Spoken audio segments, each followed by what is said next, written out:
Rifles a pass. It was tipped. It's picked off by Foreman. He's at the 15, 10, 5. He'll score! On 93.7 The Ticket and theticketfm.com. Welcome into Old School, brought to you by the Mercado by Certified Piedmontese. Every type of meat, every type of cut. 2 Lincoln locations, 84th and Havelock and 30th and Yankee Hill in Lincoln, as well as 168th and Maple Streets in Omaha. I'm your host, Austin Orman, with you today. Jay Foreman out, DP on the road. You will still hear DP's voice tonight if you keep it tuned right here to 93.7 The Ticket and theticketfm.com, because the Omaha Supernovas wrap up their set of games this season against the San Diego Mojo on the road in San Diego. That will be an 8 o'clock pregame show for you right here on 93.7 The Ticket, followed by a 9 o'clock first serve. Regular season winding down in the Pro Volleyball Federation. Omaha Supernovas still in the playoff picture, absolutely. A big game tonight for the Novas against the Mojo. Text line, comment section. What's on your mind? Let me know if there's something you want to talk about that you haven't heard us mention or get too in depth on here throughout the day. Let me know. 402-464-5685. I will do my best to handle it, to get to it at some point here over the next 2 hours. Dalton, you're in quick here. Says, talk about some playoff hockey. Blows my mind to a point that you guys never talk about it, but it makes sense since we can't get an NHL team in Nebraska. Playoff hockey is happening. I know that. Dalton, I know the Stars had a playoff appearance. I know the NHL playoffs are in full swing. So here's this, Dalton. Would you rather me talk unintelligently about playoff hockey or not talk about it at all? Because I am not sold on my ability to, with any sort of conviction, describe to you what it is exactly that is going on in the NHL. I can try to. Okay, so Florida leads Tampa Bay 1-0. I know Tampa Bay has been really good. Florida, are they a surprise or are they supposed to be good? I honestly can't tell you. They won game 1 by a goal. 1-1 series tie between Boston and Toronto, the Bruins and the Maple Leafs. Okay. Makes sense to me. Rangers and Capitals. Rangers lead that series 1-0. I feel like the Rangers haven't been as good recently as I think they should be for being in the news, but maybe I'm thinking of someone else instead. The Hurricanes. Okay, I know the Hurricanes have been really good recently. They're up 2-0 on the Islanders. Carolina just seems like a weird place for a hockey team. I'm glad that they have one. And I know this was talked about at some point too in the last couple months. Carolina doesn't seem like a place for hockey. Neither does Nebraska, but that's why I think the Stars carving out the niche that they have here in Lincoln. The Lancers up in Omaha, Tri-City, obviously. And then the Mavs, right? Omaha Mavericks. Maybe Nebraska is legitimately a hockey state. You know, it's not Minnesota. It's not North Dakota, Wisconsin, Michigan, any place in the Northeast. But I do think there's enough of a hockey community here that NHL would be viable. And the owner of the Nebraska Crossing Outlet is contemplating a new development, right? Moving the Team USA volleyball headquarters from Anaheim to Omaha, and an arena would go up in this district, a training center that could also host hockey. So sure, if, Nebraska's pro teams, the Supernovas now, and then potential hockey expansion team were up in Omaha, Gretna, wherever that would be, probably closer to Gretna. Sure, I'm on board, and I might actually, start paying attention to hockey there.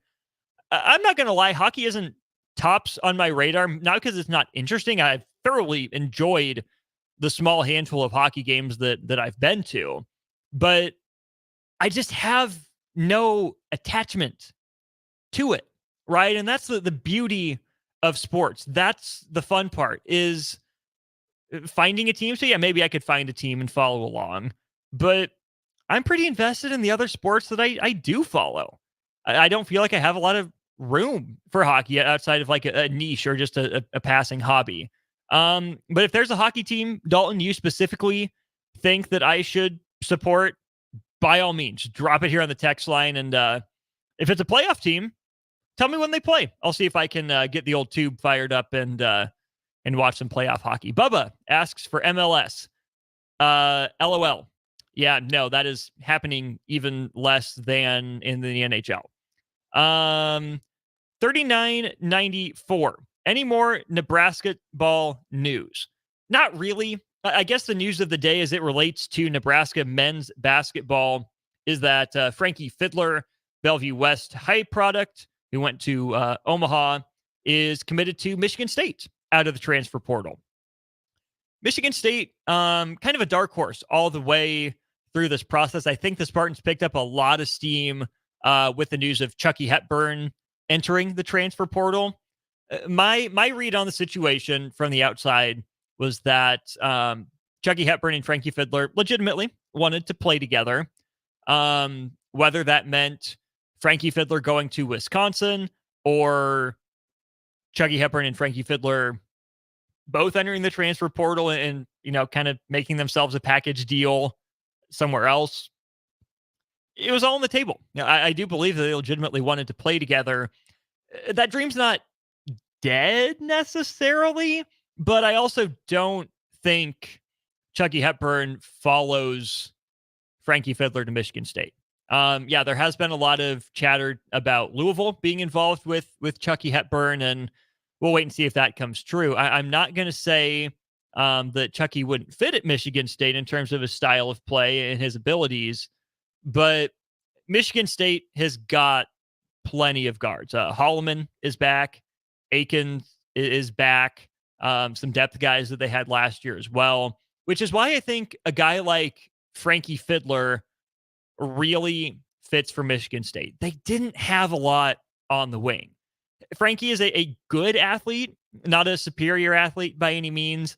I think his athletic profile kind of fits what Nebraska has gone for, where it's the skill over the athletic traits to some degree. But Frankie can hang. He can hold his own.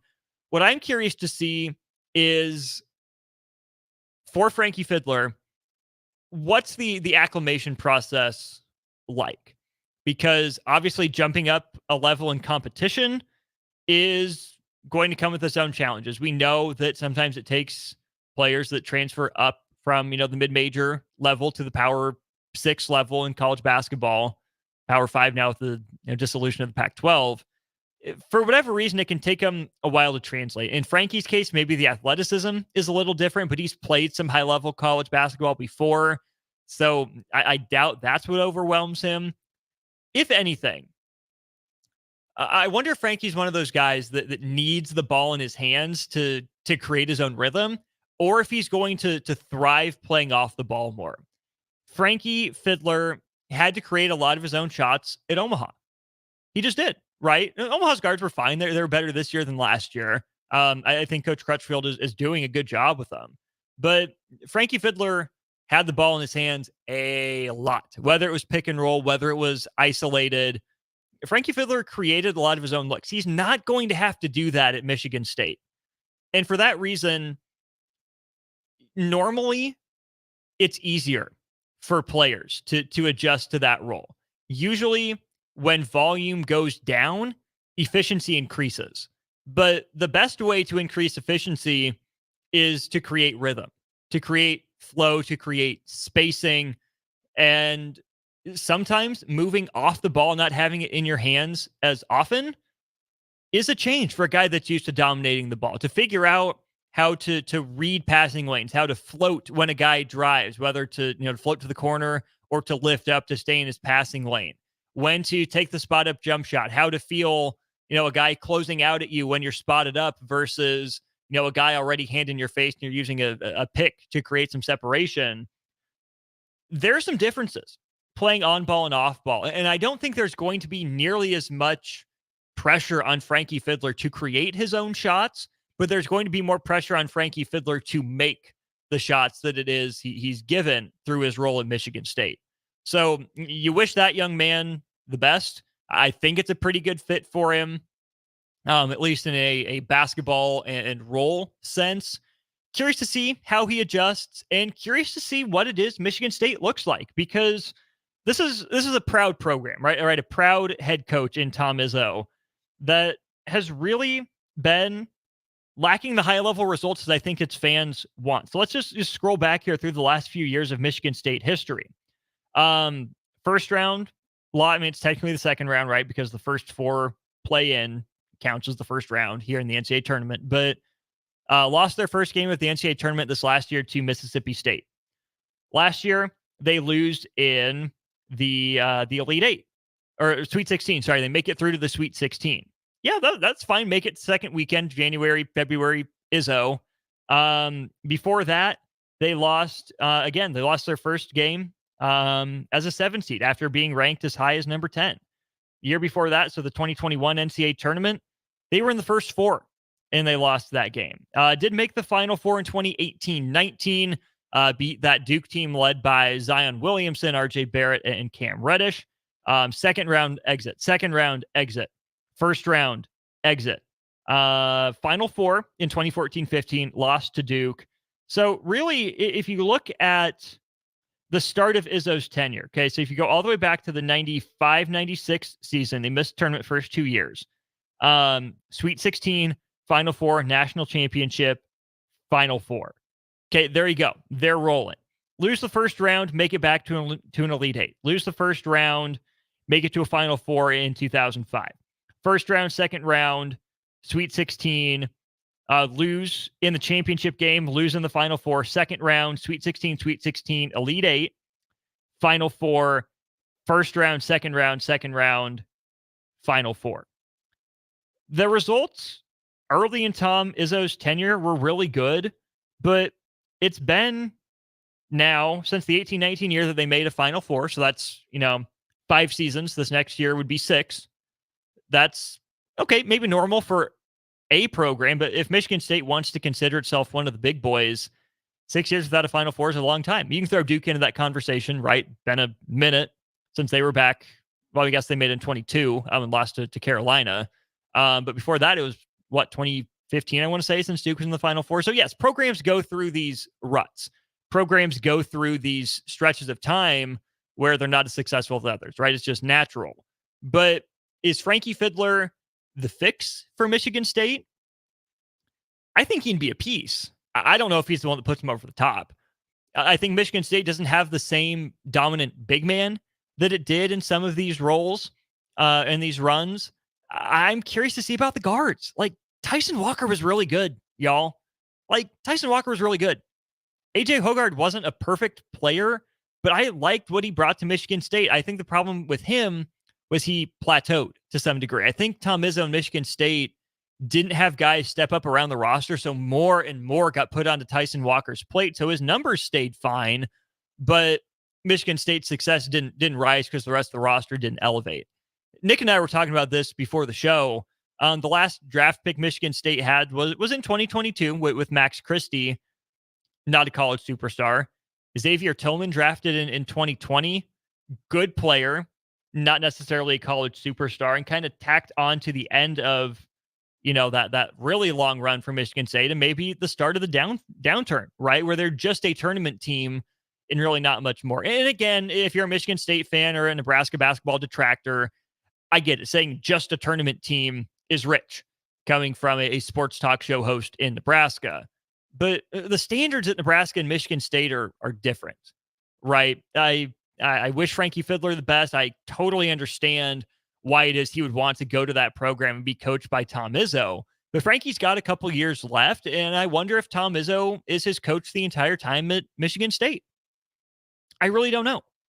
I think you still see the fire. I think you still see the energy from Tom Izzo. But Strick and I talked about this. I don't know if it was last year or at some point this year, but you didn't see the same intensity on the sideline from Tom Izzo all the time. And Strick would tell you, when you care, you get intense. Tom Izzo, yeah, grates on some guys. Yeah, maybe crosses the line here or there and should know better at this stage in his career. By that same token, if Tom Izzo isn't yelling at you, isn't getting in your face, I don't say Tom Izzo gave up on that team, but maybe Tom Izzo threw his hands up and said, okay, you guys aren't responding to my way of coaching. I can try to find another way. We can try to do it your way, but I know my way works. This is a big year for Michigan State, who yes, has won 20 games basically every year outside of the slightly shortened 2020-2021 season. But they've gone down, right? From 30 wins, in 17-18 and 18-19 to 22-9, 15-13, 23-13, 21-13, and then 20-15 this last year. Still a good program, still a proud program, still a lot I think that can be in the tank for Michigan State. Okay, so Frankie Fiddler just has 1 year left. So yeah, I mean, I totally respect that decision from him. Then probably get paid some NIL, get it a program with higher visibility on it just naturally, and then also play consistently higher level opponents. Coach Crutch did a really good job of scheduling this year. I mean, if you're a mid-major program, you have to take some of these bye games. They walked into some hornets' nests this past year. If you look at the Mavs schedule, I know they beat Stetson, a tournament team, at home at Baxter Arena as part of a showcase. But they went down to TCU, which was a fringe tournament team basically all year. Air Force, solid-ish Mountain West team. Went to Texas Tech, who ended up being solid. I believe they played at Iowa. Was that this year? Was that last year they went down to Iowa? So I give a lot of credit to Coach Crutch and the way he's scheduled to prepare his guys for obviously Summit League play.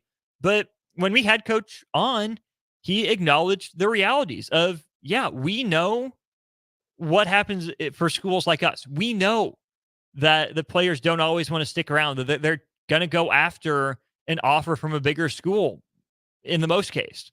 So I appreciate Coach Crutch's attitude of, as long as you're here, we're going to do the best we can to make you the best we can. And there's shades of, Matt Rule and Tony White as he was getting, consideration for some head coaching jobs here and there.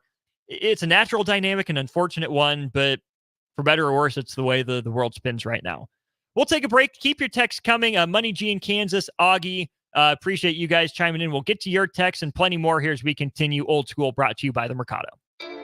You're listening to Old School with DP and J. Download the mobile app and listen wherever you are on 93.7 The Ticket and theticketfm.com. Put lawn irrigation on automatic. Think Judson Irrigation for worry-free service to Lincoln homeowners and business community. Judson Irrigation will turn on your sprinkler system in the spring, repair or redesign as needed, and turn it off in the fall.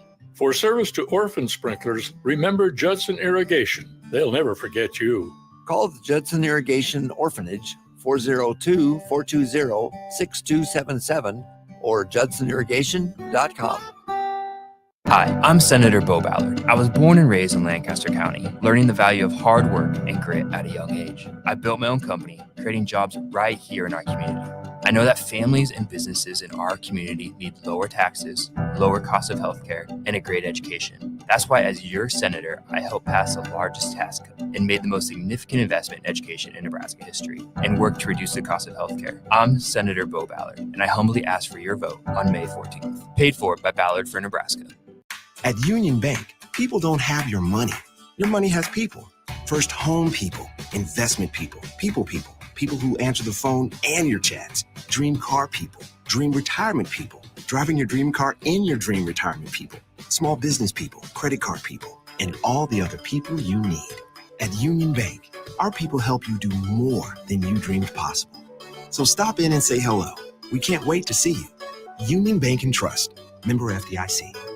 Hey, baseball fans, join the Blur Tailgate at Hilton Omaha this June for our 12th annual hospitality event during the College Baseball Championship Series. Book an experience for your clients or employees with an inclusive bar, buffet, TVs, music, and tailgate games. Secure your spot today and let Blur Events take care of all the work so you can enjoy the day. Plus, we're just steps away from Charles Schwab Field. Visit blurevents.com to book your group, buy tickets, or learn about sponsorships. That's blurevents.com, your college baseball and football tailgate destination. Ironhide Construction is hiring. They're looking for hardworking, self-motivated individuals who are team players. Ironhide Construction has openings for an experienced project manager, estimator, apprentice, skilled laborer, and erector or installer. They will train the right people and make sure you understand the position and requirements. At Ironhide Construction, it's own it, be honest, and do it right. Apply today and learn more about their other benefits at ironhideconstruction.com. where they're committed to you every step of the way. Hello? Hello? Believe it or not, old phones are one of the most common pain points in offices today. Many of these phones are beyond repair because parts aren't available to fix outdated devices. Whether it's a traditional phone system or cloud-based VoIP technology, Hamilton Business Phones can help upgrade your connection. We make it easy to sync your office phone with yourself for seamless call handling, no matter where you work. If your current office phone can't do this, you deserve better. Hire your local experts. Hire Hamilton at hamiltonisbusiness.com. Hey guys, it's Bill Bush. Next Ag Appraisal and Realty has opened a new location in Pender, Nebraska, in addition to their office in Lincoln. The real estate world can be confusing, so why wouldn't you want an expert helping you every step of the way? If you're looking to buy or sell farmland in Nebraska, Kansas, or Iowa, give Ethan Sorensen a call today at 402-380-0432 or visit them online at nextagrealestate.com. Next Ag Appraisal and Realty with locations in Lincoln and now Pender, Nebraska. Tanner's Bar and Grill is the perfect place to watch your favorite MLB teams this spring and summer, as well as Nebraska baseball. Enjoy Tanner's delicious hamburgers, chicken lips, and daily specials, and wash it down with one of their tons of options of beers. You'll never have an issue finding the game as there are TVs everywhere throughout the space. So get in early and grab your spot and settle in for an afternoon or evening of baseball at Tanner's Bar and Grill, 30th and Yankee Hill.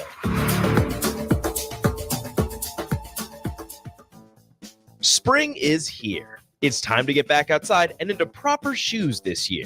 Brown Shoe Fit is the place to buy this spring with their sale on athletic shoes.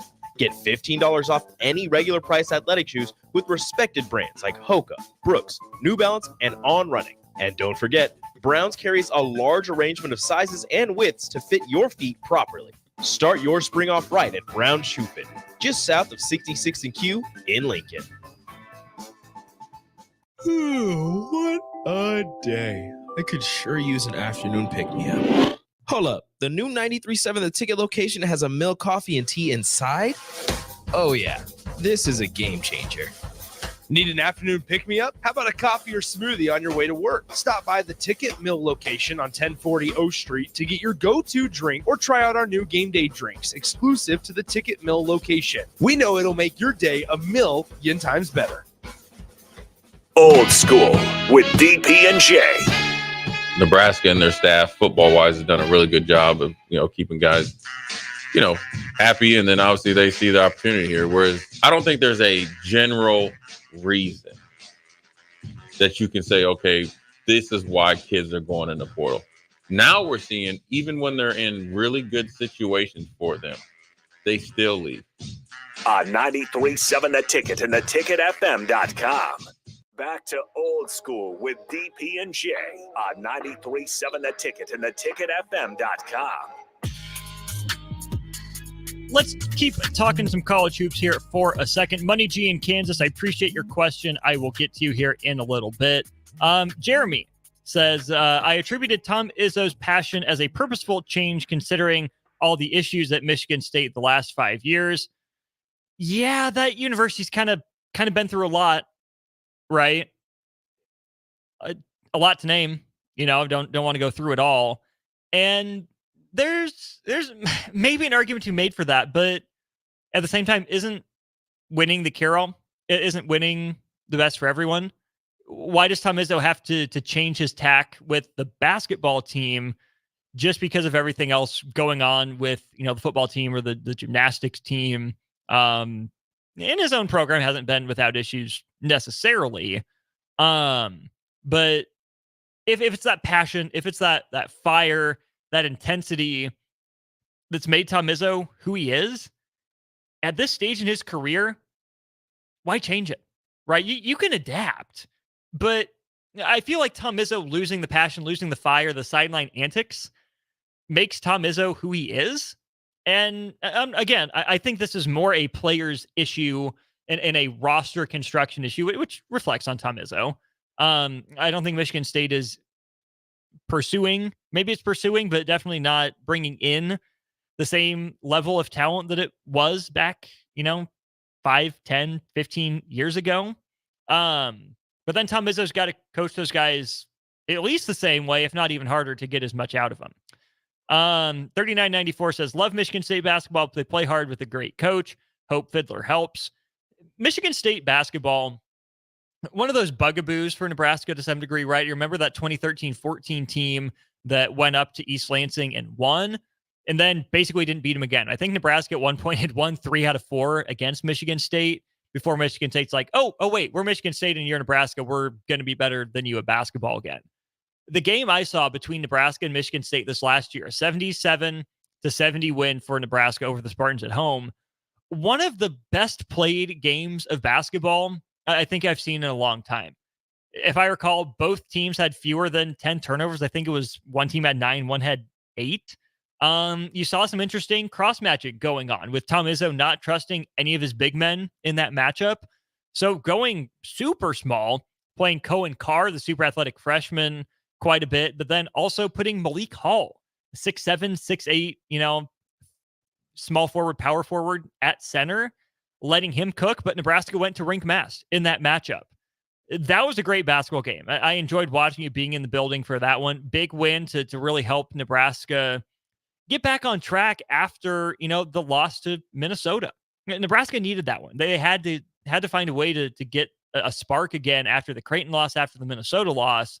So to get Michigan State the way they did, it's a win over a tournament team, even if Michigan State wasn't to the standard we brought up before. Absolutely, that was a big win and a well-played game for Nebraska. Augie, I heard Scottie Pippen's kid committed to Michigan. Know anything about him? His name's Justin, and he committed to Dusty May.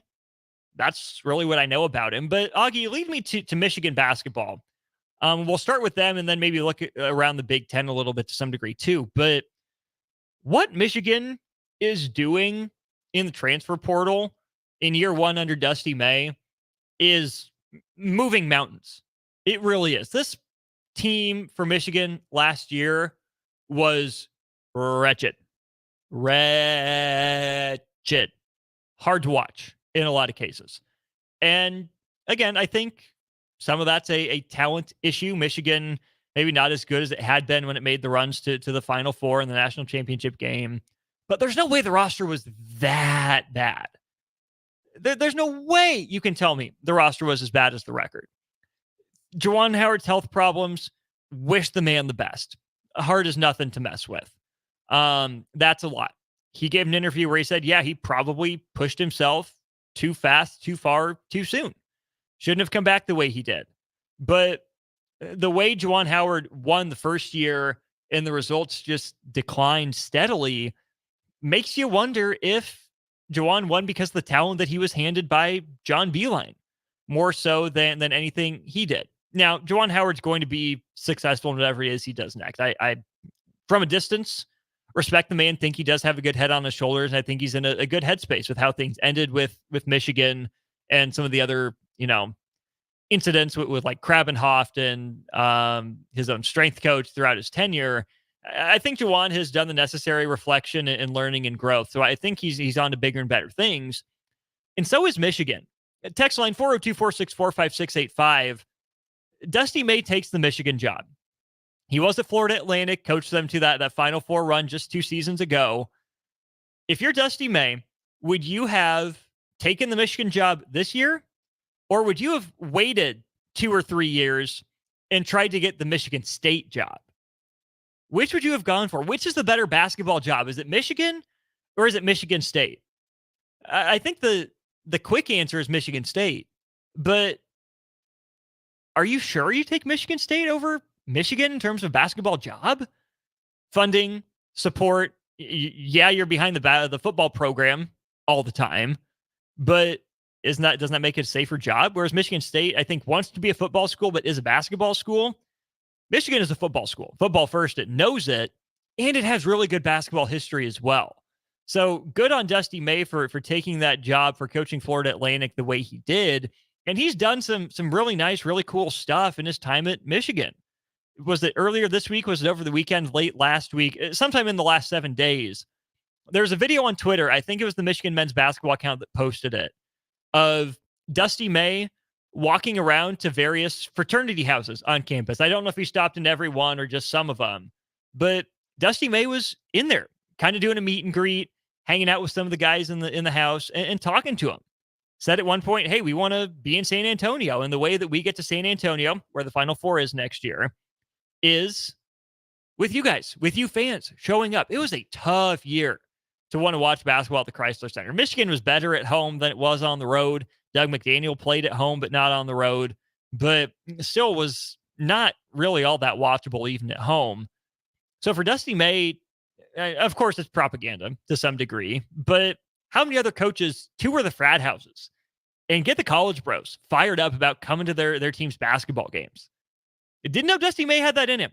I'm super impressed with that. It was a really neat idea, really cool look from him. So props to Dusty May for that, and props to what he's done in the transfer portal. So they lost a number of guys, as is tradition for pretty much every team here. Karis Reed, one of the big men, enters the transfer portal. It was down to Kansas State and UConn for him. He's committed to the defending national champion, now back-to-back defending national champion UConn Huskies. Doug McDaniel enters the transfer portal. He replaces Tyler Perry at Kansas State. So you're down a starting big man. You're down your starting point guard who you were with and without at the same time, depending on where your game was played because of academic issues. You lose a starting guard or wing in Terrence Williams to the transfer portal. Haven't seen where he's going quite yet. Don't think he's made up his mind. And a freshman, George Washington III, also transfers out of Michigan. That was a 3-star recruit in last year's class.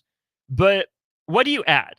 Okay, so you start by adding Roddy Gale Jr., a 6'4" sophomore out of New York, weighs about 200 pounds, 4-star coming out of high school, 4-star in the portal. But guess what? You poach a guy from Ohio State. Roddy Gale, not a superstar, wasn't an all Big Ten level performer. That's a solid player. That's a really solid player who knows the landscape of the Big Ten, that can score from all three levels, could use to iron out the jump shot, but who among college kids couldn't. That's a good get. Reuben Jones, a 6'4", 180-pound guard from North Texas. Don't know much about him, but rated pretty highly, pretty well thought of. That's pretty nice. Trey Donaldson, a 3-star recruit out of high school, 4-star recruit out of the portal. Sophomore from Auburn. NCAA tournament experience. SEC experience. Played for a well-respected coach in Bruce Pearl. I like that get. He'll probably run plenty of point guard for Michigan to that role. And then you add Danny Wolf, center from Yale, average, I think, 15-6, 15-9, I want to say, for Yale last season.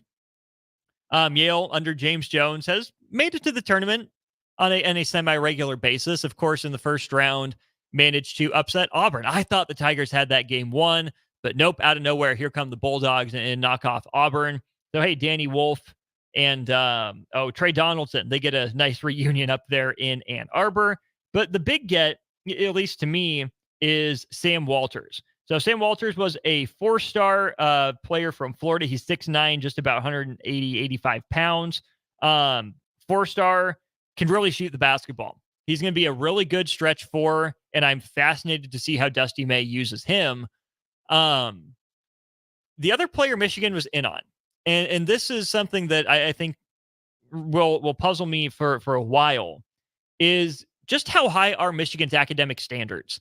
Because a few years ago, they pursued Terrence Shannon Jr. out of the portal, couldn't get in because of academics.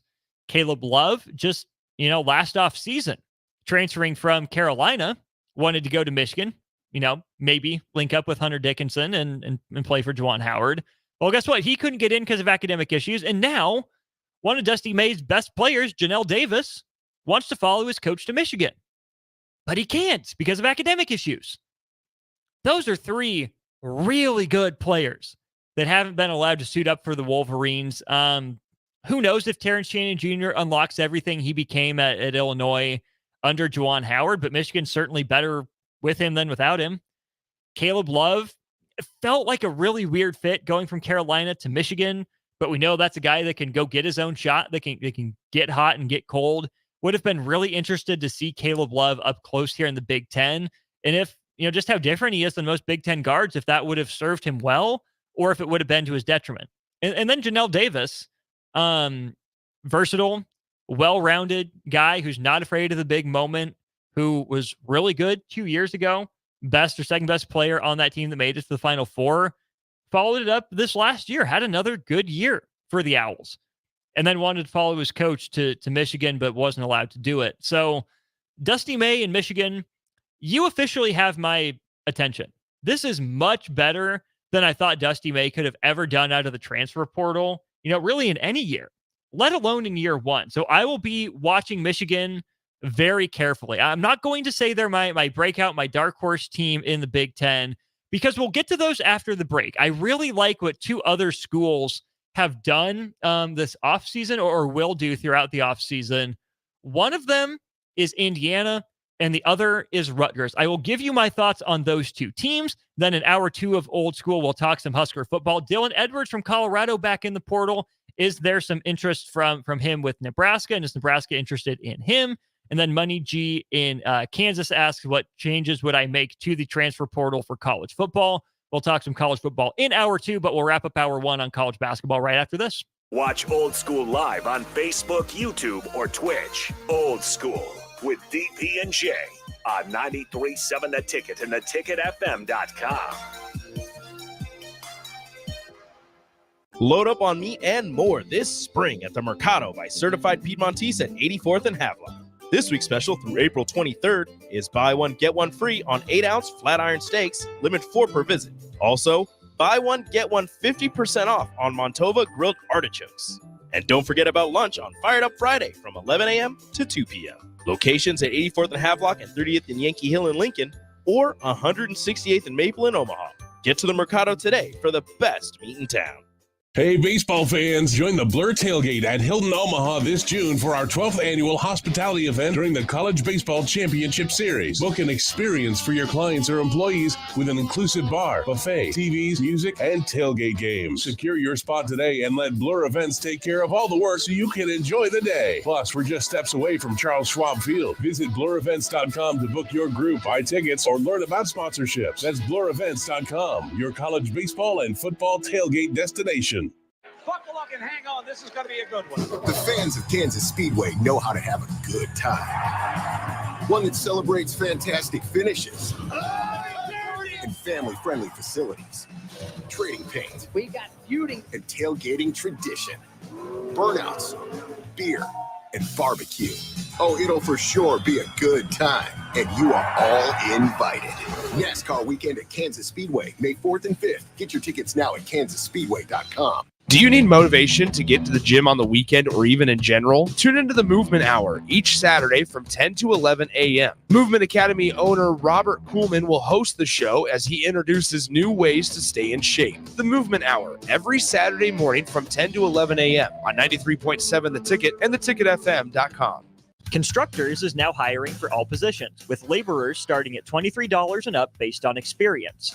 Constructors has immediate job openings for laborers, mechanics, bridge builders, operators, and drivers. Start your new career today. Constructors offers great pay, health, dental, and vision insurance, paid time off, paid holidays, and so much more. Join the crew today and be a part of Nebraska's oldest paving company dating back to 1908. For a complete list of openings and to apply online, visit constructorslincoln.com. Hey guys, it's Bill Bush. Next Ag Appraisal and Realty has opened a new location in Pender, Nebraska, in addition to their office in Lincoln. The real estate world can be confusing, so why wouldn't you want an expert helping you every step of the way? If you're looking to buy or sell farmland in Nebraska, Kansas, or Iowa, give Ethan Sorensen a call today at 402-380-0432 or visit them online at nextagrealestate.com. Next Ag Appraisal and Realty with locations in Lincoln and now Pender, Nebraska. Working at Continental in Lincoln isn't a job, it's a career.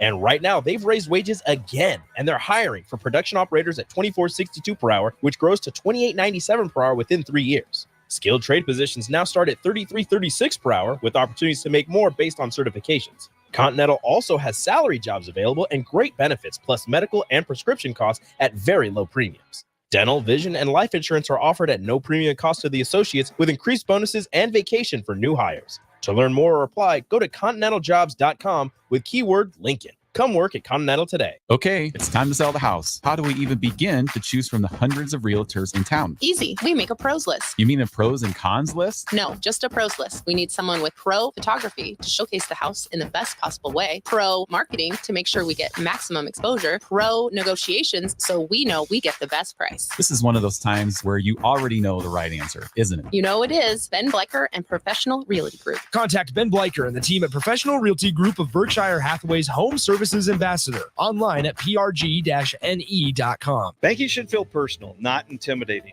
At Western National Bank, we're about real connections. Founded by two ordinary guys with an extraordinary vision to know each and every customer personally. Fees, they suck. Avoid all fees with Western National Bank's Compass checking account. No monthly fees, no minimum balances, and get this, 5.12 APY on the first $1,000. Open your Compass checking account online in 5 minutes or less at mywnb.com. Experience the difference with Western National Bank. Visit mywnb.com. Member FDIC. Hey, Husker Nation, Matt Davison here with 1890. It's an exciting time to be a Husker fan, and to keep that momentum going, we need your help. Nebraska has always been a leader in college athletics, and we're doing the same through name, image, and likeness. NIL is a unique opportunity for every Husker fan to have a direct impact on the success of our programs. Through 1890, 100% of your contribution goes to the student athletes.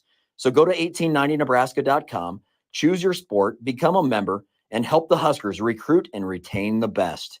Go Big Red. Hey there, fellas. It's your girl Jordan with Sartor Heyman Jewelry. Women may be complicated, but I make sure buying jewelry isn't. Your gal has a style, and you can figure this out. Is she more of a classic necklace kind of gal, or does she rock the boho chic vibe with layers of delicate bracelets? This is crucial intel. Not trusting your intel? Stop in the store and we'll sort out the details. I promise to make this super easy. Until next time, this is Jordan at Sartor Heyman Jewelry. Happy shopping, guys. High schoolers, unleash your creativity and learn about potential careers in broadcasting at the Digital Expressions Media Camp. Have fun, make friends, and get hands-on experience with video and radio production June 9th through the 14th at the University of Nebraska at Kearney. Scholarships are available from the Nebraska Broadcasters Association, and spots are limited. Learn more at digitalexpressionscamp.com. That's digitalexpressionscamp.com. Back to Old School with DP and J on 93.7 The Ticket and theticketfm.com.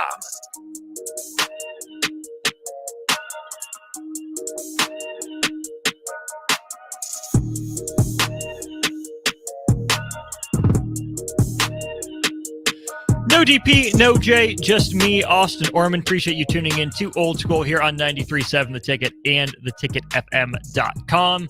Mentioned we're going to wrap up this hour by talking some college basketball. We talked to Michigan State in segment 1, some Michigan in segment 2. A couple teams that I think are going to surprise this next season. Indiana, I'm curious to monitor, and then Rutgers. So at the very bottom of the Big Ten Conference, you had Michigan 3-17 in conference play, 8-24 overall. The other two teams at the bottom, at least record-wise, 7-13 Maryland and 7-13 Rutgers. Okay, Rutgers is interesting.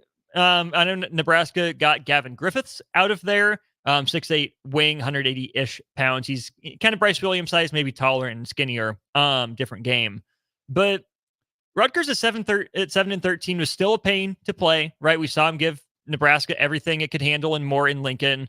And Nebraska had Rutgers on the ropes a couple times, and the Scarlet Knights found a way to come back and win that game in Piscataway.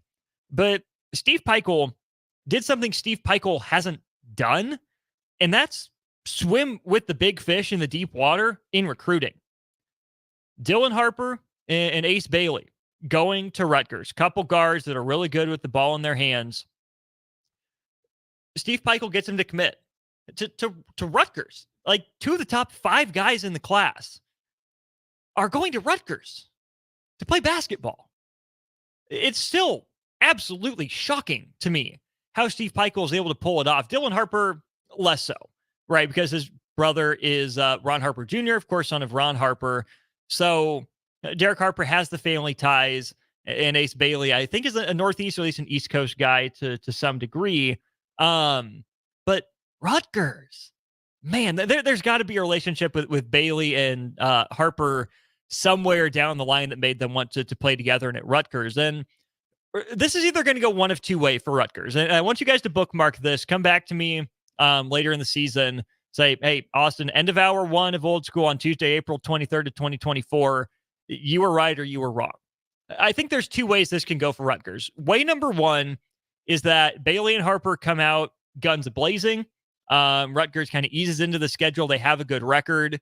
But then as you get into conference play and Peichel doubles down on playing defense, on being more prepared, on being grittier, the freshmen are like, whoa, coach. Not sure what I signed up for, but I'm pretty sure it wasn't this. They still play, but they take their shots. They kind of check out on their one and done stop on the way to the NBA. That's one way it could go. The other way it could go is that Rutgers struggles early on. The freshmen aren't used to playing defense like that. They might get benched a time or two, in the non-conference by November or December. But then January, after the new year, teams are still kind of easing their way back from Christmas break, kind of in the dog days of the schedule in January and February. Rutgers is a pain to play, and these freshmen are starting to put it together. And then by the end of February and the start of March, as you're looking forward to the Big Ten tournament, there's Rutgers just kind of in the middle of the pack in the standings. They did enough early, but not a lot. But they're playing a lot better recently. And Rutgers might be the team that nobody in the sport wants to play in February and March. I don't know which is more or less likely, but those are the two ways that I think I could see this Rutgers season going. Fascinating gamble by Steve Peichel, going outside of his normal, kind of recruiting base and chops to get a couple of top 5 players. Let's go to Indiana, though. The Hoosiers this year end up finishing 6th in the Big Ten standings, at 10-10, where they had tiebreakers over Michigan State and over Iowa. 19-14 overall, 13-5 at Assembly Hall, 4-6 on the road. But Indiana loaded up. Khalil Ware gone. I think Trey Galloway finally graduated. He's been around for a while. But what Mike Woodson did in the transfer portal, incredibly impressive. The biggest get, of course, figuratively and literally, Omar Ballo, who's from Mali, the academy over there. Played for Arizona these past handful of years, enters the portal, ends up getting rumored to have received $1.2 million to go don the Crimson and Cream out there at Indiana and Bloomington. I don't know if he's worth it, and that's a huge flyer for Arizona to take because he can be a Big Ten style of big, physical, great rebounder, runs the floor okay, decent defender, a very traditional big. Adding Ballo to the roster means Malik Renew has to be able to shoot 35% from 3 on 2 or 3 attempts per game. Otherwise, Indiana's going to run into the same problems where their spacing is going to be so cramped and they can't make the best use of their 2 big guys. Helping that problem will be getting the number 6 and the number 46 players out of the transfer portal, according to On3. Kanan Carlisle and Miles Rice. Both of them are freshmen. Rice was a redshirt freshman. We'll start with Carlisle. He started at Overtime Elite and then went to college at Stanford. Stanford's just kind of been floating in the wind, very forgettable. Carlisle's got a lot of talent. Again, 6'2", 175-pound guard. He'll have the ball in his hands quite a bit. Decent outside shooter, could still use some work on that as well, but that's an athletic piece with enough jump shooting, enough handle. I'm not surprised if he's running the point for Indiana quite a bit this year. And then Miles Rice.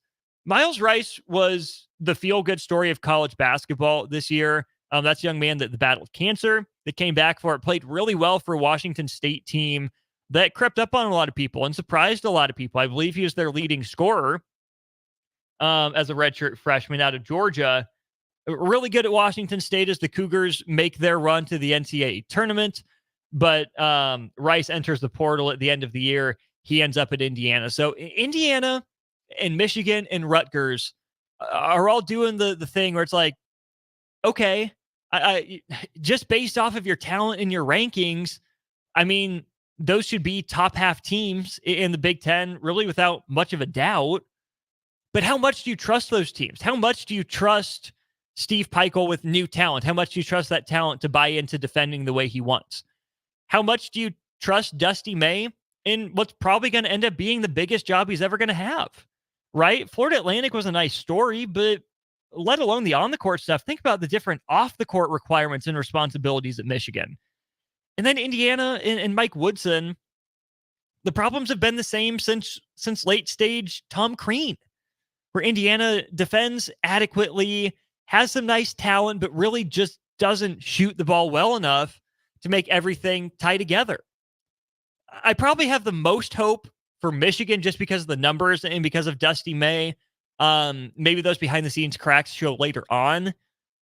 Rutgers, I think I have the second most hope for, because I think that offensive talent being added to a solid defensive roster will be good. If they are to get Cliff Amore back out of the transfer portal, that might be the piece that pushes them over the edge, and I might, call them a first-round Big Ten tournament bye team. I'm in prove-it mode. I'm in wait-and-see mode with Indiana. I like their pieces. I like the directions they're going, but I've said that before. Plenty of people have. So Indiana absolutely has to prove it to me. Money G in Kansas, you've been waiting patiently. Your question is, if you were the portal president for college football, what would one or two changes you would make? B, let's talk about that. Drop your changes that you would make to the transfer portal here on the text line, 402-464-5685. Thanks to Sartor Heyman Jewelers for sponsoring that. We'll talk some college football. We'll talk some Nebraska football specifically, and plenty more in hour 2 of Old School. Don't go anywhere. You're listening to Old School with DP and J. Download the mobile app and listen wherever you are on 93.7 The Ticket and theticketfm.com. This is Lincoln's home for sports talk on the FM dial. Also online at theticketfm.com. On the internet. KNTK FM Firth, 93.7 The Ticket. Grandma and Grandpa, Mom and Dad, then the kids, and now the grandkids. Judson Irrigation has provided lawn sprinkler system design, installation, repair, and service to 4 generations. They're just like members of the family. Loyalty, trust, service. It's what you deserve and expect from Judson Irrigation. Keep summer green. Call Judson Irrigation 402-420-6277 or judsonirrigation.com. Spring is here. It's time to get back outside and into proper shoes this year. Brown Shoe Fit is the place to buy this spring with their sale on athletic shoes. Get $15 off any regular price athletic shoes with respected brands like Hoka, Brooks, New Balance, and On Running. And don't forget, Browns carries a large arrangement of sizes and widths to fit your feet properly. Start your spring off right at Brown Shoe Fit, just south of 66th and Q in Lincoln. Hi, this is State Senator Carolyn Bozin. Education is a cornerstone to building a strong, vibrant community. I voted for the historic increase in funding for education in the legislature. As a state senator, wife, and mom, I believe Lincoln is a great place to work and raise a family. My husband Reggie and I are local business owners and understand the valuable role of education in our community. This is Carolyn Bozin, and I am asking for your vote on May 14th, paid for by Bozin for Legislature. Sandhills Global is hiring. With their fast-paced, growing culture, they have hundreds of new openings in sales, marketing, traveling support, software development, web design, and more. Full-time roles offer a 4.5-day work week, along with flexible internships in most areas. Career and internship opportunities are available at our global headquarters in Lincoln, Nebraska. Find your fit today at www.sandhills.jobs.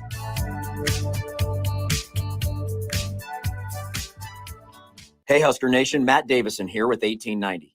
It's an exciting time to be a Husker fan, and to keep that momentum going, we need your help. Nebraska has always been a leader in college athletics, and we're doing the same through name, image, and likeness. NIL is a unique opportunity for every Husker fan to have a direct impact on the success of our programs. Through 1890, 100% of your contribution goes to the student athletes. So go to 1890nebraska.com, choose your sport, become a member, and help the Huskers recruit and retain the best. Go Big Red. Wall to Wall Wine and Spirits is your place in North Lincoln to go for all your needs in wine, spirits, and beer. They also have a large variety of cigars in their walk-in humidor, and they have a top-notch walk-in, temperature-controlled, high-end wine room. Plus, you can enjoy free samples from their tasting bar. There's only one place to go for all your needs for spirits and cigars. Wall to Wall Wine and Spirits on North 27th Street in Lincoln.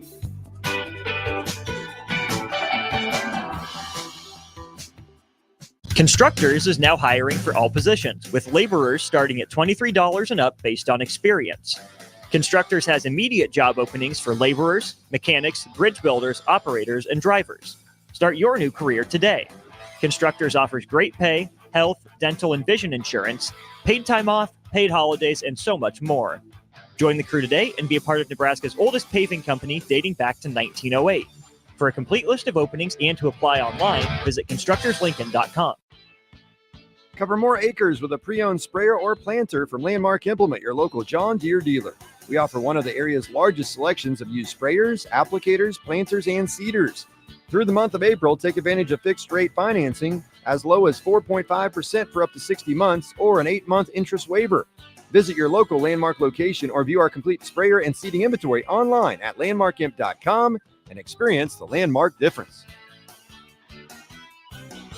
Do you need motivation to get to the gym on the weekend or even in general? Tune into the Movement Hour each Saturday from 10 to 11 a.m. Movement Academy owner Robert Kuhlman will host the show as he introduces new ways to stay in shape. The Movement Hour every Saturday morning from 10 to 11 a.m. on 93.7 The Ticket and theticketfm.com. Coming at you live from the heart of Lincoln, America. This is Old School, sponsored by the Mercado by Certified Piedmontese. Broadcasting veteran Derek Pearson. When you find something that moves them, that makes them smile, celebrate it. That's your task. That's your superpower.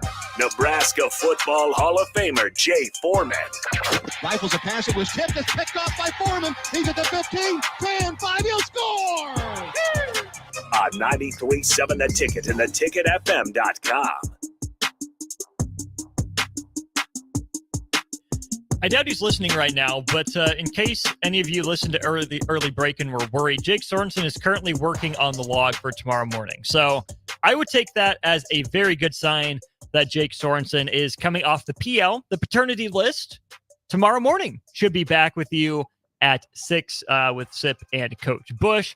Excited for Jake, excited for the whole Sorensen family and the birth of their daughter. Excited to have him back. Excited to hear the stories from week one with the little baby girl for Jake Sorensen.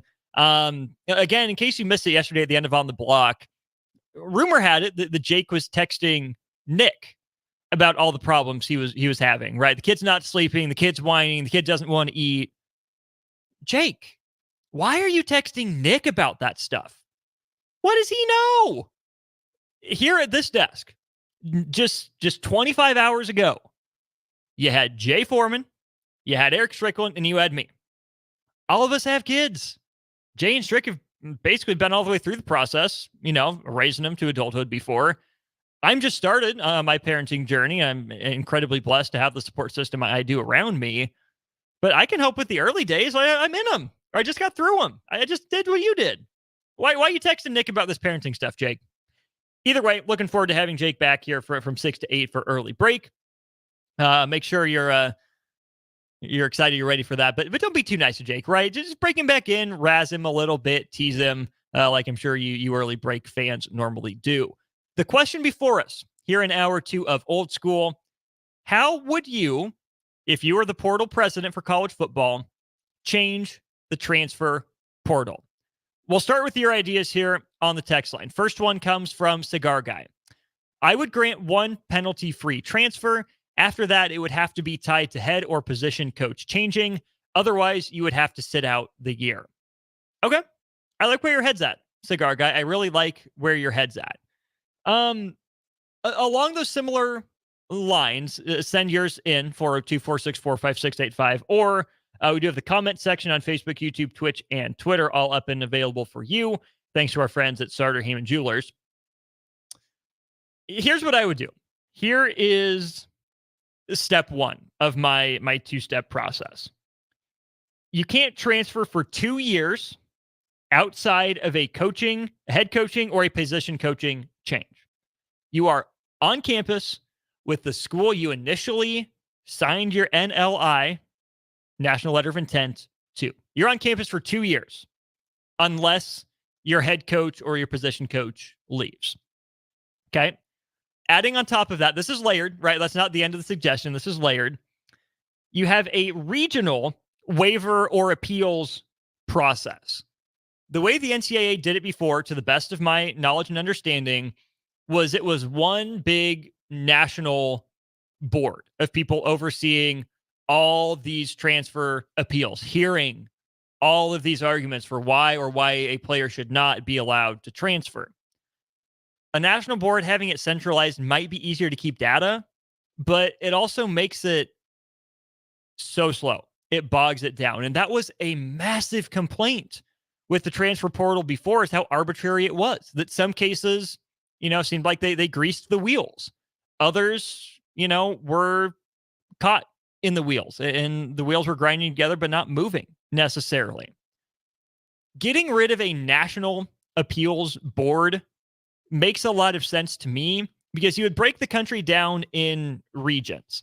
I don't know if it's, 5 regions.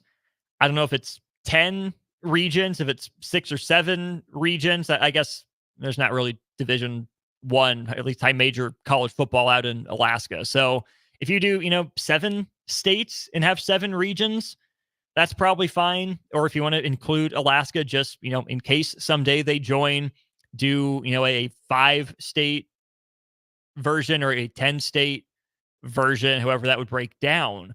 But the more regional you can make these appeals processes, either make an appeal to the, the regional board or committee that you're transferring from or transferring to. It doesn't matter to me which way that system works, but it would be a panel of, 3 people, I think is fair. I don't think you need it to go through 5, 7, 9 people. 1 might be a little arbitrary, and that'd be a good way to make it more about who you know, how you know them, potentially even alumni ties. But these don't have to be judges, I don't think, in this case, especially if it's just a transfer. If it's NIL and economic freedom limiting related, yeah, that better go before a judge. They can probably better litigate that. But if it's just playing time, or if it's just family circumstances after X number of free transfers are gone, that doesn't have to go before a judge. It just doesn't. We're better than that. It doesn't need to be that way. So just have a board and have 3, 4, 5 boards of 3 people per region that I just talked about. You can get these cases in and out in heartbeat, at least relatively speaking. The number I land on for the number of free transfers, though, in this day and age is 2. I get the 1. I understand the argument for that. I think anything more than 3 is out of bounds, because guys are moving almost every year then at that point. But I think 2 is a good number.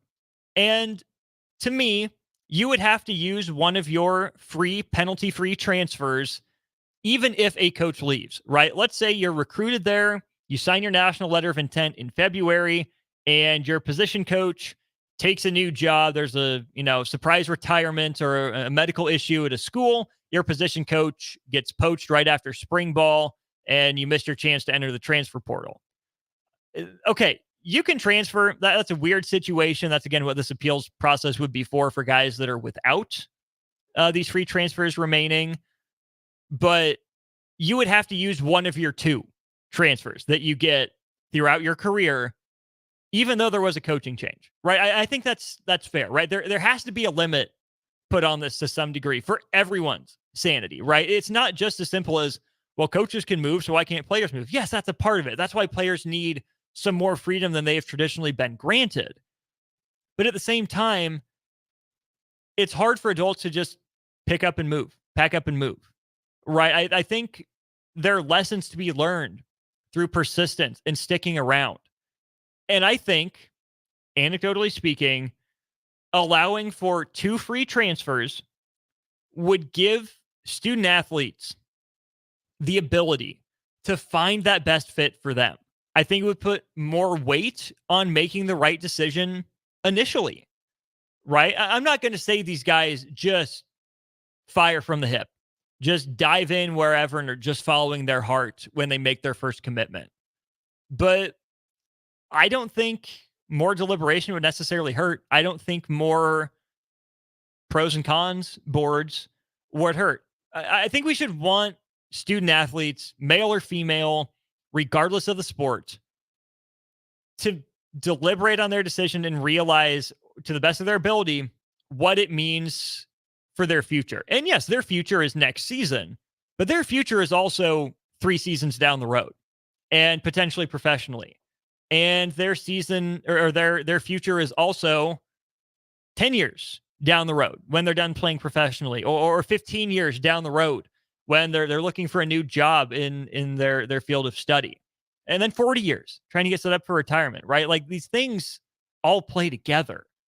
So 2 free transfers to me empowers the student athletes to take their future into their own hands, to find out what works for them and what doesn't work for them, to still have a taste of the recruiting process and feel wanted and valued by other institutions. But it also puts the onus on them to make a good first decision, to stick through it, to learn through the lessons and the adversity that they will assuredly face as freshmen and sophomores at their institutions. I assume the majority of us listening have been to college, at least a good chunk. I went.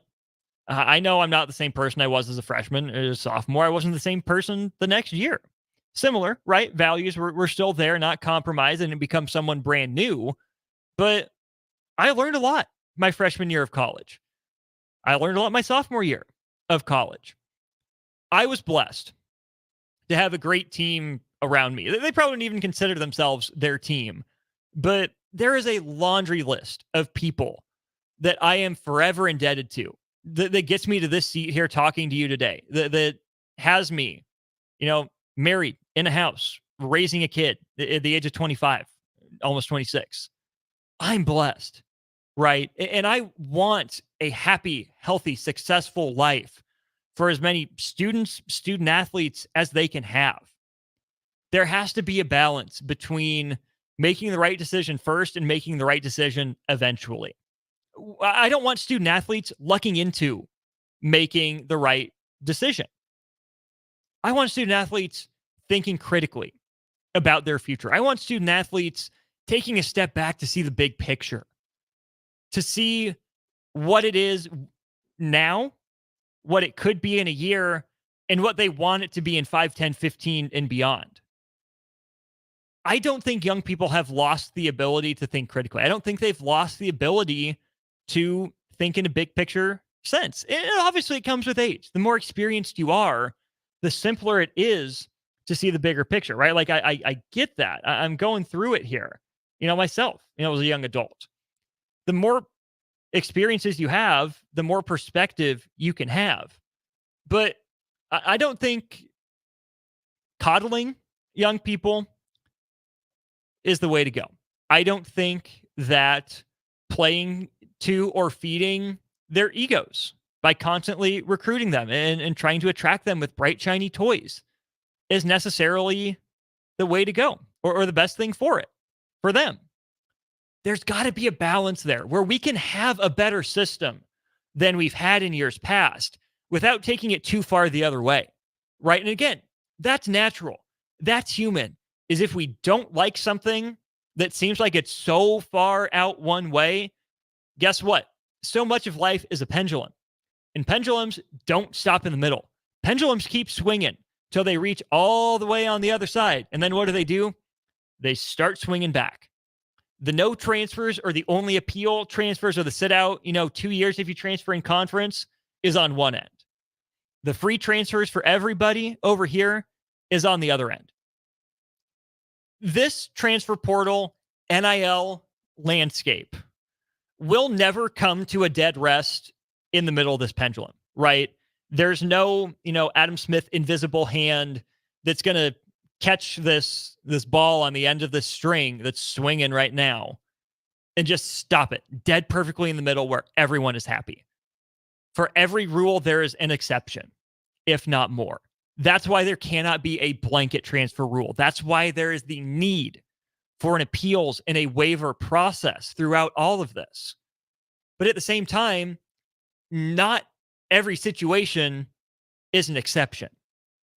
Not every bump in the road is the hardest thing anyone has ever faced, right? And I don't mean that to minimize any challenges or any struggles, right? The worst thing that you faced and the worst thing that you've dealt with in your life is the worst thing you've dealt with in your life. Be respectful of that, be cognizant of that. I certainly want to. But this is where that big picture thinking comes into play, right? Where, yeah, maybe this really sucks for me. Maybe I've never gone through anything like this before. Maybe I'm swimming in it and I have no idea what to do, who to go to, what the next step is.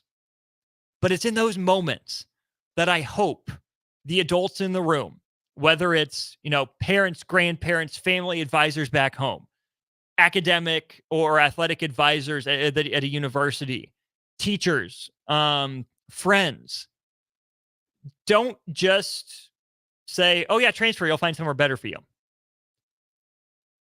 I think there's a lot to be gained by trying to stick it out, by taking that step back and putting your situation in perspective. Everyone is unique. Everyone has value. But a lot of us have a similar story. A lot of us have gone through something similar and feel the same ways about things. And I think putting yourself and your feelings aside, stepping back and seeing the larger picture. And I'm not just talking about, oh, there are people that aren't eating today. I have it better than them. I can't complain. Have some perspective, right? Like, yeah, you don't have it as bad as those people, but your situation can be tough. You can have a lot going on. Maybe you feel like coach isn't being fair, but maybe coach is being fair and you just don't see it yet. Maybe what you need is to stick it out another year and your feelings will change because you have more perspective. You have more experiences. Obviously, there's a balance to be drawn. And I talked about this with Strick, and I believe it was the 3:30 segment of On the Block. It's not up and podcasted for you yet, but after the show, if you're waiting for something to do between this and the Supernovas, definitely go check that out because there's no perfect decision. You can't know going in that you're making the perfect decision for yourself, for your family, for your future. All you can do is make the best choice possible at the time with the information you have. And I want to give the young people, the student athletes of today, the benefit of the doubt that they're doing that more often than not. The ones that get the attention are the ones that have 5 stars attached by their names, are the ones that are getting, sums of money thrown at them that I'm not sure I will ever see in my life. Right. And I don't begrudge them that for a second. But I truly hope that those young athletes that see those numbers or see a way out of their current opportunity and are chasing a new opportunity, I hope that they have truly weighed out as best they can the value of staying and the value of leaving. Monetary, emotionally, mentally, academically, personally, familially, all those alleles in there, in that conversation, right? And it's hard to do as a young person. We are putting so much on these young athletes' plates. We are. There is so much to handle, right? I come on the radio. I talk about these student athletes in college, and I don't know what they go through. I don't know their experience. That's why I love talking to them, to hear from them, to figure out what it is that goes into this day. And I don't want to make things easier for them where they just get to skate on by and skate on through and go to college not having learned anything. But they're still growing. They're still developing. I want to make it simpler for them to navigate the challenges, right? Not remove obstacles for them, not be the one to cut down all the trees in their way, but I want to be the one to hand them an axe. I want a system that hands them an axe to chop down a tree or heck, a chainsaw, right? Some of us will be given, a hammer to chop a tree down with. Some of us are given a toothpick. It's not equal. It's not, but sometimes things are different and that's okay. The point of all this, let's find a system that best equips student athletes for success in the future because they are capable, because like everyone, they want to strive to be the best they can possibly be. And the way to do that isn't by holding them back. The way to do that isn't by taking everything off their plates or by overloading them with these adult decisions that they don't necessarily need to be entrusted with making. If they prove they are capable and they are ready for it, That's what the real world is for. They will get there. Let them enjoy the perks and the benefits of the work that they put in middle school and high school to get to college. And enjoy those benefits.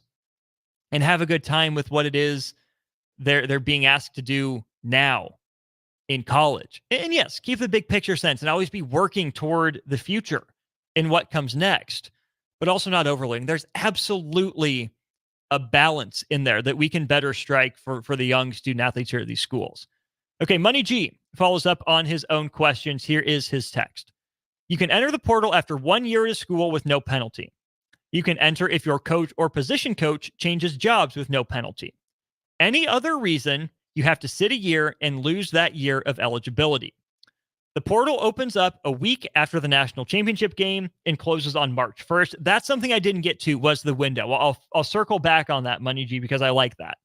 All players have to declare the team that they are transferring to during that period, and this is the only time that they are allowed to transfer. Okay, really quickly on the window here. Window, absolutely, right? I think opening it up after the national championship game makes perfect sense, right? I think that that's probably the way to go. I think maybe there is a post-spring window as well in there. Because you do have to keep it open and honest for these kids, give them a fair shot, to get to where they want to be. Sorry, I'm trying to handle some off-air business here with the station. A window makes sense. After the national championship, it makes sense in college basketball, makes sense in college football, it makes sense in every sport, right? You shouldn't have the portal open while teams are still playing.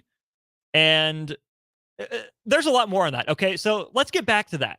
What are the better windows for the transfer portal? Money G, you got me thinking. I'll go to break, be back. We'll continue this conversation on the other side. Watch Old School live on Facebook, YouTube, or Twitch. Old School with DP and J on 93.7 The Ticket and theticketfm.com. Load up on meat and more this spring at the Mercado by Certified Piedmontese at 84th and Havelock. This week's special through April 23rd is buy one, get one free on 8-ounce flat iron steaks, limit 4 per visit.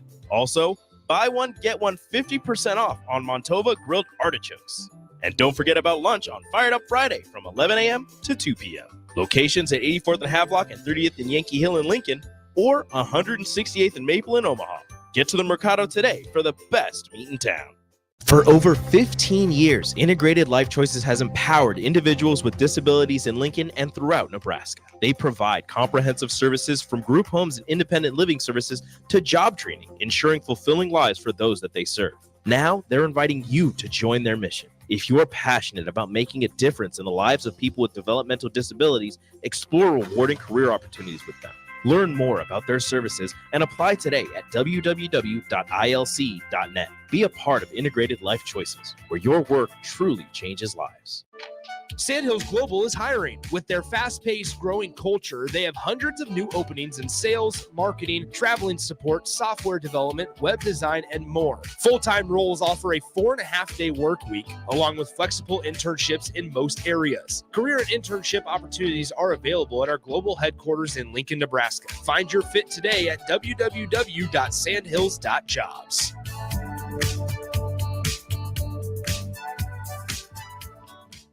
At Doane University, we build leaders, and that means your success and achievements come first. At Doane University, your future is uniquely yours, and our world-class liberal arts education is just the beginning. We invite you to schedule your campus visit and experience why Doane University will start you on your journey to your future career. Learn more by scheduling your personal campus visit today at doane.edu/visit. See you soon. Whether you're looking for a place to stay for a concert at PBA, a Nebraska home game, or just a night on the town, the Courtyard Lincoln Downtown Haymarket is the place for you. Enjoy an evening at one of many restaurants or bars within a short walking distance. Business travelers at the hotel will enjoy free high-speed internet access, a 24-hour business center, and large in-room workstations. And check out the Bistro, where you'll enjoy healthier food and beverage options, as well as high-tech conveniences. Book your room today at the Courtyard Lincoln, downtown Haymarket. Spring is here, and Acres is offering special financing on select new John Deere lawn tractors and zero-turn mowers. Visit your nearest Acres store and test drive all the latest John Deere turf equipment and attachments. And for a limited time, with the purchase of a new John Deere mower, get up to $200 to apply to the steel power tool of your choice. From trimmers to chainsaws, gas or electric, Acres is your home for steel products and service. Offer expires April 30, 2024. Subject to approved credit by John Deere Financial. The Red White Spring Game is coming soon. Do you know your tailgate meal for before and after the game? Führer's Cheese Spread is the dip that brings everyone together to celebrate something for all Nebraskans, made in Nebraska. And it goes well with crackers, meats, soups, and more. How could you tailgate without it? Get to your local grocery store today and load up on Führer's Cheese Spread. No spring game party or tailgate is complete without it.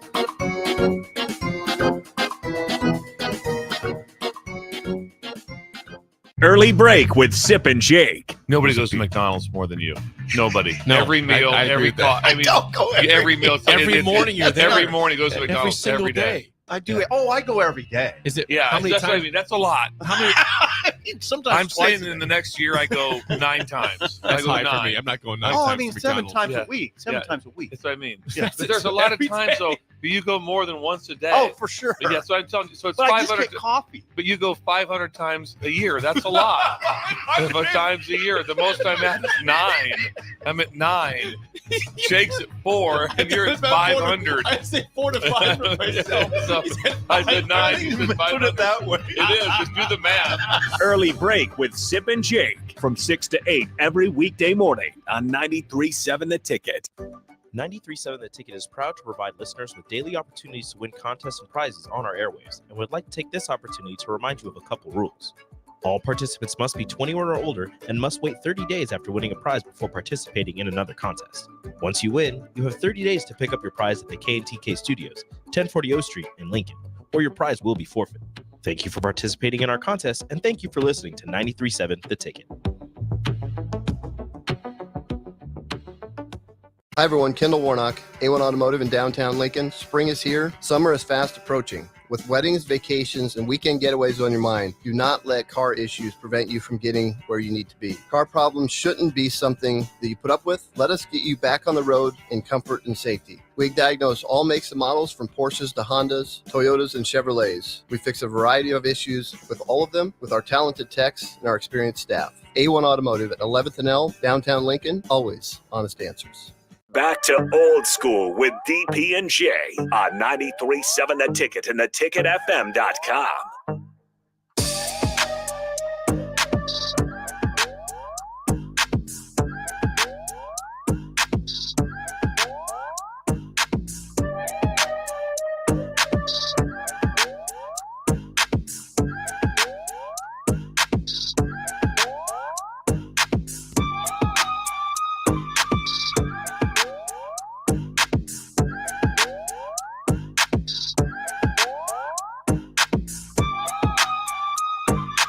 All right, we're back here during Old School, brought to you by the Mercado by Certified Piedmontese. Every type of meat, every type of cut. 2 Lincoln locations, 1 in Omaha. Check them out today. A couple days away from Fired Up Friday, starting at, I believe, 11 o'clock, running till 2 at any of these Certified Piedmontese locations. It's a different meal every week. Check them out on Instagram to get the week's menu. All right, back to this transfer portal conversation. Money G started it off by just asking, if I was the portal president for college football, what changes would I make? The part we didn't really get to was the windows. So Money G's idea is the portal opens up a week after the national championship game and closes March 1st. All players have to declare the team they are transferring to during that period. This is the only time, the only window that they are allowed to transfer. Get the thought. Like the idea, don't love the idea. Opening it up after the national championship game, so mid-January, yes, absolutely, on board. Some of that, though, will change with the 12-team playoff because my guess is that the national championship game won't still fall, early mid-January. It's probably going to instead fall closer to the end of January. So really what you're doing is after the national championship game gets moved back, you're giving kids 5 weeks to make a decision, which for some is going to be plenty of time. And for others, it might be a legitimately tough decision. And hey, again, we were all 18 years old listening here, I presume. Y'all ever procrastinate anything before? Right? Some kids would just push the conversations off, not want to have it because it is a tough conversation. So giving guys just essentially a month to decide, something so big with their future. If you're only giving them one transfer, I think a lot of guys are going to need, and gals, obviously, a lot of student athletes are going to need more than just 1 month to do that. The other thing is, I think there needs to be a post-spring window as well. Whether that window is, legitimately after, spring practice is over, or whether, as 0739 says, why not make the portal May 15th at the end of the school year till July 1st? That would allow them to finish the school year and be ready at the new school for fall. This is why I think there need to be 2 transfer windows. Because yes, the pre-spring window makes sense. If you want to get settled, sometimes classes won't start until, late January anyway. So if you can go and you can enroll, quote unquote, early at a place, you should have the ability to do that and get ahead of the curve. And then on the flip side, after spring practice, maybe you're not as high in the depth chart as you thought you were going to be. Or maybe after spring, your position coach leaves. Or maybe, grandma was fine in the winter and she fell in the spring and you want to be closer to home and have to help family out, right? There's all sorts of things that can go into that. But I do think that post-spring into summer window is good to give guys another chance and still get settled in time, just like they're coming, from high school. Again, if they went all the way through. So I think 2 transfer windows makes the most sense. But there do have to be reasonable dates imposed on it. So yeah, post-championship game window, and this is just for football, right? We can have a similar and different conversation for basketball here in a sec. But for football, yeah, I would say post-national championship game till, I don't know, mid-March, give them a couple extra weeks. And then I would say have a day after every single program is done with spring practice. Guys can't put their name in until, everyone's done with spring practice is when it will officially open up. And then I would like to see that window close. And see, this is where I would need to talk to like a Brian Munson or some college coaches. Would the window need to close before the dead period? I would think so. I think July 1, makes some sense for that.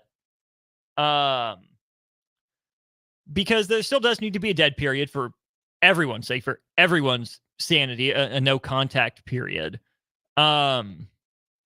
How long does it have to be? How essential is it for the transfer portal versus high school recruiting? I don't know. There's another discussion to be had there.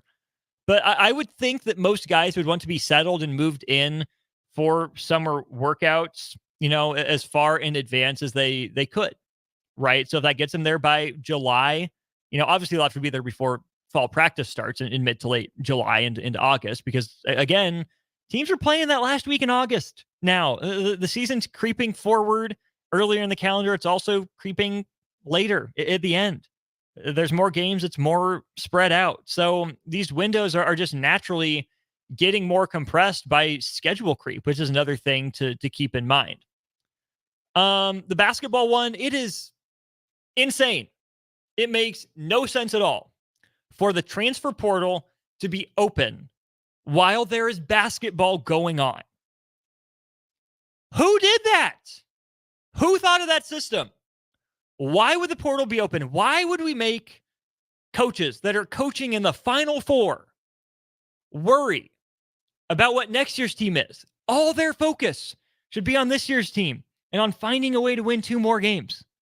Transfer portal should not open up until not even the Monday after. Give it like the Wednesday or Thursday after the national championship game for basketball. And then the other part I disagree with from Money G is all players have to declare the team that they are transferring to during that period. Again, I understand the thought. That would be great peace of mind to have a decision made that early. And for the most part, I assume that most guys will have a decision made, in that time frame. But I also don't want to impose an arbitrary deadline on these kids for this decision. Again, especially if they're trying to get out of a bad situation. The ones that have something, going wrong close to home, yeah, they'll pick a school closer to home. It shouldn't be, as hard. But for kids with a lot of options, you want to make sure they have enough time. And let's say a kid, goes in the portal or enters his name in the portal with 1 week to go. He has 1 week to take all his visits and make up his mind. Yeah, you can say make up your mind that you're going to transfer earlier, but maybe it's a tough conversation, right? So as long as the name is in the portal by the time it closes, I think that's okay for guys to be able to commit to a school when they feel comfortable, when they've had the visits, that they're able to take the conversations that they're able to have. I'm okay with not making them commit in that same window. 93-39. No more portal. NIL rules all of it anyways. Kids sign contracts. You want the most money. You sign a 3 or 4 year, but that's your school. You want to gamble. You sign a 1 year or 2 year. And then there is one window for transfers or free agency per year. Given the professionalization that we've talked about a lot on this program and others, across the city, state, country, and world, I'm sure. Given the professionalization, do we want to lean into a professional system, or do we want to separate it and keep college sports as close to college sports as possible? Part of me sees the value in continuing the professionalization of making it just one window, right? But don't forget, in pro sports too, you can sign as a free agent during training camp and come in and miss a couple weeks. Do we want to make a system where, college players can keep floating out there in the vortex, as Jay Foreman would call it, sign with a team, halfway through fall camp, and then probably legitimately not see the field till conference play without that ramp and without that runway of non-conference? I don't know if I like that. I think there does need to be a renewed sense of college athletics as the middle ground between high school and professional. Some of the elements that we've already lost from the high school element of college is, think about how big conferences are, and you're not even playing everyone in them all the time. You're not getting as many regional games, right? When I think about high school, I think of Friday Night Lights, and I think of, the team 20 miles down the road that fans travel to en masse. It's their big road game. It's their rivalry game. Doesn't matter where it is. It's going to be hard fought. Do I think Nebraska's fine in the Big Ten? Yes. Do I think Nebraska had better rivalries and more emotion in the Big 8 and the Big 12? Absolutely. I don't want to punish schools for chasing the biggest bag they can get. I don't want to punish student athletes for chasing the biggest bag they can get. But at some point, if all we're doing and all we're seeing is bag chasing, okay, our values are officially out of whack, officially out of alignment. If the bag comes alongside making a good decision for the future, and that bag is part of the good decision for the future, great, go get your money. Absolutely on board. But who's getting more of the money right now? How much more of this money from these big television contracts is actually going to student athletes? I'd love to know. If there's a breakdown out there, send it to me. And maybe we don't know because some of these mega deals are still pretty new. But if schools are going to be receiving obscene amounts of money to travel, halfway across the country, or in this case of the Big Ten, travel about as far as you can across the continental United States. It spans from Rutgers in Piscataway to Eugene, Oregon right now. Heck, maybe Los Angeles is further. That's a big conference. And that's not really what I think we want to think of conferences as. So if we're going to put that many more miles on our student athletes, they deserve to see benefits from that. But some of the other benefits they can get are sticking at a school and learning through adversity, are sticking at a school even if there's a new position coach, because everything else is great. And I just have to trust that my head coach who I committed to is going to hire another good coach, and that I can work with anyone and prove I can get along with them and still become the best version of me. A change is not a reason to change all the time. It can be a catalyst. It can be an impetus. Absolutely. But sometimes staying the course is stronger than change. And we know how the winds of change are buffeting college athletics, and the waves are crazy that are being made. But sometimes you just got to white knuckle it, stay the course, and you'll come out the other side better for it. Hopefully you guys are better off for having listened to Old School today. We got one segment left to go. It felt like a lot of me rambling. I appreciate all of you who have chimed in on the Starter Heyman text line. One more segment to go here on Old School on a Tuesday. We'll wrap up the show, get you to Ticket weeknights right after this. You're listening to Old School with DP and J. Download the mobile app and listen wherever you are on 93.7 The Ticket and theticketfm.com. Spring in Nebraska brings green grass and warmer weather, but it also brings severe storms which can cause damage to your home. Meadowlark Exterior specializes in hail, storm, and wind damage restoration, as well as roofing, siding, and gutters for commercial or residential buildings. Meadowlark Exteriors focuses on fine craftsmanship and proves that in their attention to detail. They offer free roof inspections and estimates and insurance claim assistance, serving the Lincoln and Omaha surrounding areas. Call today at 402-875-2956 or go to meadowlarkexteriors.com. And as part of the family, they want to save you money on your meat and groceries. Now, through April 28th, enjoy Duroc St. Louis spare ribs for $5.99 per pound. USDA Choice Tomahawk ribeyes for $14.99 per pound. Fresh pork belly for $2.99 per pound. And Fairway's Hickory Smoked Bacon for $4.99 per pound. That's all at Fairway Meat Market in the Rockledge Square Shopping Center, just south of 84th and Van Dorn.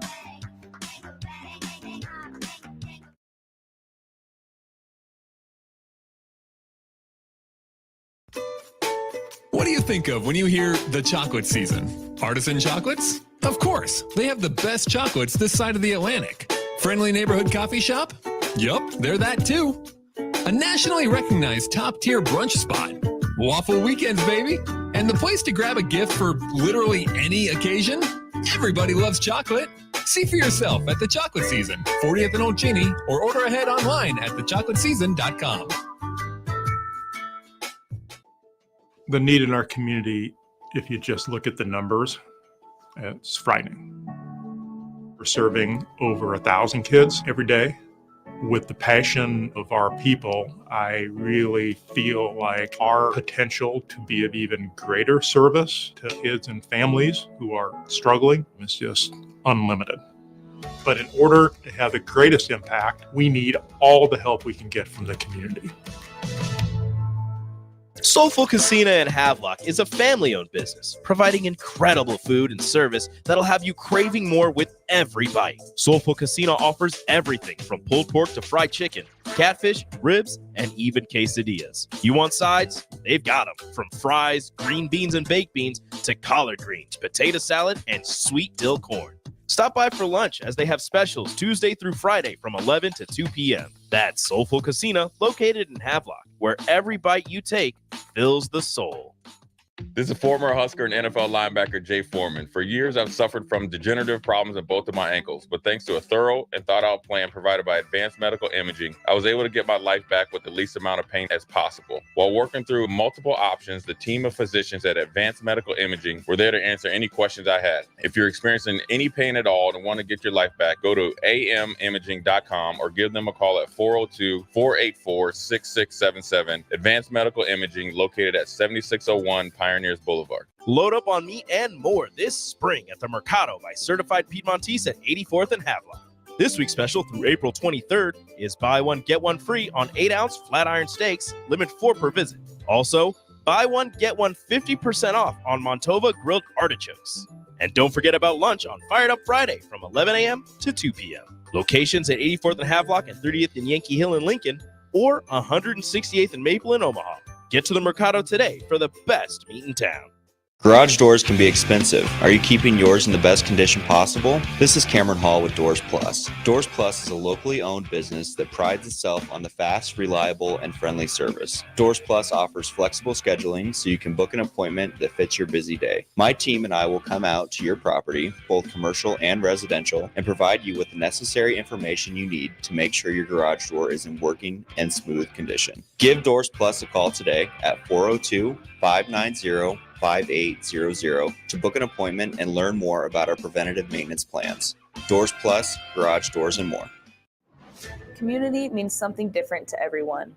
But for me, it means cheering on those around you during the good times and helping them out during the tough times.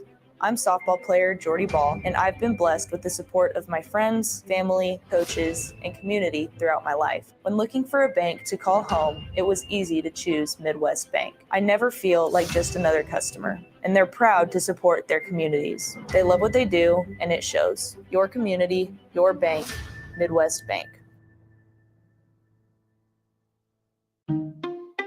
At Parkview Animal Hospital in Lincoln, it's not just a professional care that sets them apart, but their warm staff and state-of-the-art facilities. Whether it's for a routine checkup or a comprehensive medical procedure, at Parkview, your pet isn't just another number, but a valued member of their caring family. Visit them at pahlincoln.com today and in person just south of 14th and Pine Lake Road. Parkview Animal Hospital, your pet, our passion. For happier, healthier furry friends. Spring is here. It's time to get back outside and into proper shoes this year. Brown Shoe Fit is the place to buy this spring with their sale on athletic shoes. Get $15 off any regular price athletic shoes with respected brands like Hoka, Brooks, New Balance, and On Running. And don't forget, Browns carries a large arrangement of sizes and widths to fit your feet properly. Start your spring off right at Brown Shoe Fit, just south of 66th and Q in Lincoln. Back to Old School with DP and J on 93.7 The Ticket and theticketfm.com.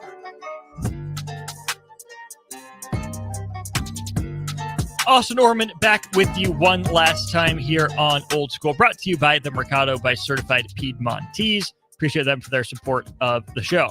Just saw this courtesy of John Rothstein of CBS Sports. Big East, Big 12 battle matchups. Bring back the Big Ten ACC challenge, by the way. In Nebraska, occasional participant in the Gavitt games, but this Big East, Big 12 battle, to me, between the two best conferences in college basketball, loaded. Okay, headlining matchups. Baylor at UConn. Yep, that's fun. That's great. Yep, that should be a top 15 matchup at the worst. Probably top 10, maybe top 5. That's going to be good. At UConn, defending champs get a home game. Kansas at Creighton. How about that one? Kansas comes back to the CHI Health Center. Creighton, a lot of interesting decisions here. A lot of interesting decisions still yet to be made for the Blue Jays, especially with Kalkbrenner and Alexander, I believe, are the two that have decisions to make. And Bill Self has done yeoman's work in the transfer portal. Kansas looks to be one of the most improved teams in college basketball. That's going to be a fun one. Poor Butler. What did Thad Matta do to deserve getting sent down to Houston? Butler was all right. They were fine, pretty whatever. Houston's a machine. Houston, the Cougs are loaded. They're nuts. It's insane. Poor Butler. Marquette and Iowa State. Yes, please. Yes, please. Yes, please. Iowa State just picked up a good transfer from St. Mary's today, a forward, replacing a couple guys in their lineup. I think they bring back 4 of their starters from last year as well. Marquette will be without Iguodaro and without Kolek, but man, that's going to be one heck of a matchup there at Hilton. You have Kansas State going to St. John's. Jerome Tang takes the Wildcats to face off with Rick Pitino. In the most 8-9 NCAA tournament first round matchup imaginable, you have Xavier at TCU. You have Cincinnati and Villanova. Yes, please bring back the old Big East. The old Big East is my basketball education. Oh, that was just, such good basketball. Cincy Nova. in that mix. You also have Georgetown at West Virginia. Again, a game that would have been infinitely better back in like 2007, 2008, 2009. But hey, you get it again this coming season as well. How about BYU at Providence? The Cougs go to the Dunkin' Donuts Center. That'll be interesting without Mark Pope, obviously. Oklahoma State at Seton Hall. Seton Hall probably going to be favored in that one. Oklahoma State hires Steve Lutz as its next head coach. A lot of work to do in the transfer portal there for the Pokes. Seton Hall, not exactly rolling under Shaheen Holloway, but had a legit shot at the NCAA tournament as a bubble team late in the year. And then the last matchup in the Big East Big 12 battle, DePaul, under new leadership, Chris Holtmann, former Ohio State head coach, now the head man at DePaul, at Texas Tech. That's going to be tough for the Blue Demons heading down to Lubbock, but that is a fantastic, fantastic slate here for the 2024 Big East and Big 12 battle. Man, thank you all for all your support, all your comments, your texts, your thoughts here on Husker basketball. Big Ten basketball had some really good discussion on that in hour number 1. Also appreciate you guys and your thoughts on the transfer portal and NIL. It's not going away. There's a lot going on here in those realms. And like I said, it's a pendulum. It's swinging back and forth. It's never going to come to just rest down at the bottom. But let's find the best system that we can. Not going to happen quick, but hopefully it happens down the road. Thanks to Strick, my partner, during On the Block from 2 to 4. He and I will be back with you tomorrow. Jay should be back on Old School tomorrow from 4 to 6. Old School brought to you by the Mercado. It's been a blast. Don't go anywhere, though. We got some ticket weeknights for the next couple hours, and then at 8, pregame coverage from Viejas Arena in San Diego as the Omaha Supernovas take on the San Diego Mojo. For all of us here at 93.7 The Ticket, it's been a great afternoon. Thanks for listening. Ticket weeknights, Omaha Supernovas, next. Load up on meat and more this spring at the Mercado by Certified Piedmontese at 84th and Havelock. This week's special through April 23rd is buy one, get one.